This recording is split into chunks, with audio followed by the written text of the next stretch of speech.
I'm currently in the airport, about to leave on my month-long journey that'll take me to Thailand, a workaway in Cambodia, and to the farthest city from where I live in Massachusetts.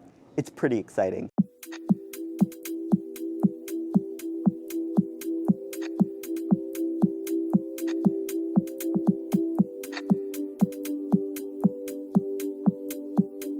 In March of 2025, I embarked on a trip to Asia by myself.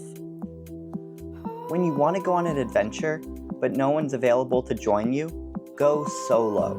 It can seem really daunting, but it can be an amazing, rewarding experience. In Chiang Mai, Thailand, I stayed at the Hidden Garden Hostel. If you've never stayed in a hostel, they aren't the most elegant, but they are cheap. There's a wide variety, but typically, they have a dorm-like setup with bunk beds, and you have your own little luggage area, and hopefully a curtain for your bed, so you feel like you have a bit more privacy. They have bathrooms with showers, don't forget your shower shoes, kitchen areas, perhaps a pool, and often they arrange social activities or help you book local tours. The hostel I stayed at had free popsicles, which I made great use of. Some hostels are considered party hostels, which are known to be very social with bar hopping and partying activities. Other hostels are also social, but with more of a backpacker vibe, so figure out what fits you best. On my first day in Chiang Mai, I explored the city on my own. Now, you can think, ugh, I'm so lonely walking around the city by myself, or you can think, I can do exactly what I want and not worry about anyone else. It's quite liberating. Look at the temples for as long or as short as you want. There's no rush, it's only you. I spent the day meandering around, looking at interesting sights, eating Thai food. So I just did something I've never done before. I got a massage. Thai massages are very common here, and they're actually also quite cheap. So I decided to try it out. I'd heard a lot about them, and it seemed like an essential thing to do while I was here. It took about an hour, which seemed like a lot of time when I started, but it went by quick. Now I feel very loose, so I highly recommend it if you come to Thailand. On the second day in Chiang Mai, I went on a tour to an ethical elephant sanctuary and on a walk in the mountains. If you want to be with a group while solo traveling, I highly recommend signing up for a day tour. You get to experience a fun adventure with a guide managing the logistics and teaching you about the significance of what you're looking at. And you also are grouped with other people who could become good friends or at least pleasant acquaintances for the day, or, if nothing else, a memorable story. That day, I met a very nice couple from Canada and a bunch of students my age from Spain.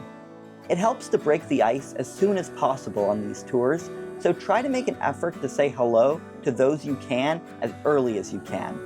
It is often luck of the draw who you'll meet on a tour, but you can actually predict the type of people based on what the tour entails. The Elephant Sanctuary hike tour had a significant physical component, so it was more likely to attract a younger crowd, which it did.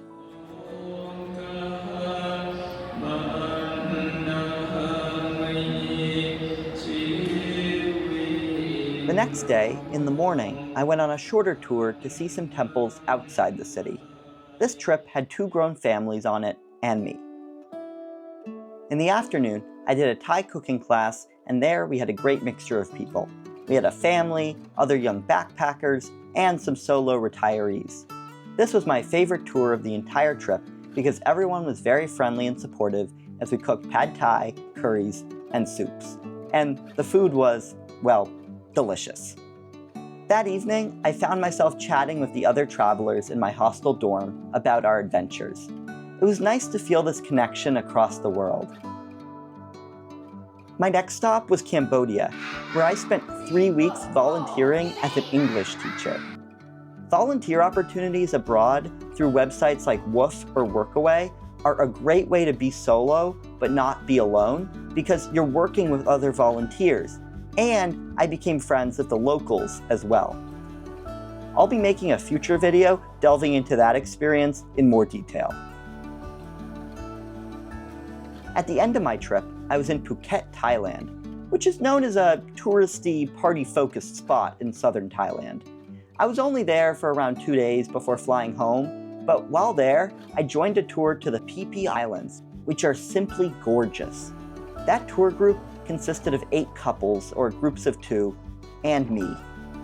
That is one of the hardest setups for solo travelers because couples, especially on a tour of gorgeous islands, commonly just want to have a romantic time together and not meet a random guy that decided to join the trip.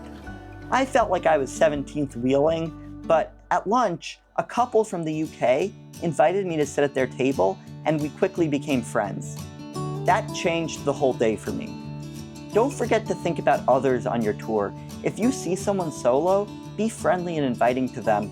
It can make such a difference, like this couple did for me. So yes, at times it will be lonely traveling solo. That is the nature of it. But that's not a bad thing. It's a unique opportunity to figure out what you like to do when traveling. It's a chance to explore with only your own interests in mind. You get to meet new people and live in a new place and eat yummy food and be you. So give it a try. It might surprise you. You might surprise you.